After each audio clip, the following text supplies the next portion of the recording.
The vanguard of Russia's forceful takeover of Crimea in 2014, the unmarked, heavily armed gunmen, now widely known as the Little Green Men.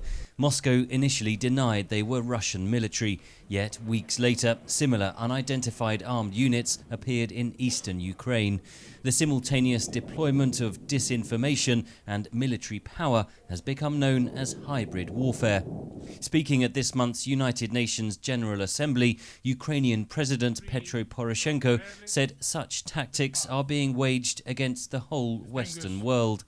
Political pressure, blatant propaganda, interference with the electoral process, economic cohesion, secret subversive and military operation, cyber attack, misuse of diplomatic measures.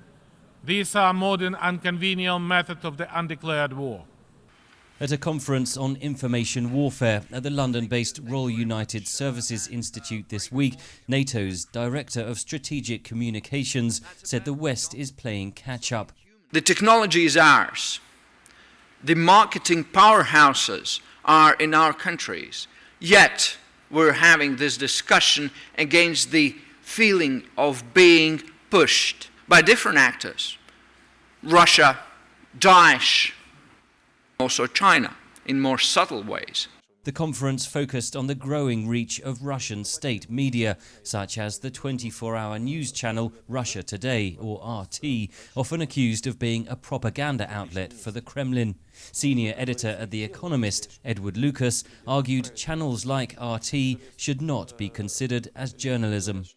Russia has really grasped the post-truth environment, and they will lie about things absolutely brazenly. They understand the weaknesses of our media in the post-Cold War environment, that we prioritise fairness over truth. Lucas said the West should do more about what he termed social media hygiene. There's a real problem with comment fields and with fake social media accounts, particularly on Twitter. The Russians are putting lots and lots of money into creating tens of thousands of trolls. NATO officials said Russia includes information strategy as a key pillar of its conflict planning, but in the West it is often handed off to separate public relations teams. We are still fighting on the margins, when actually a properly funded strategic communication effort is incredibly cheap compared to other costs.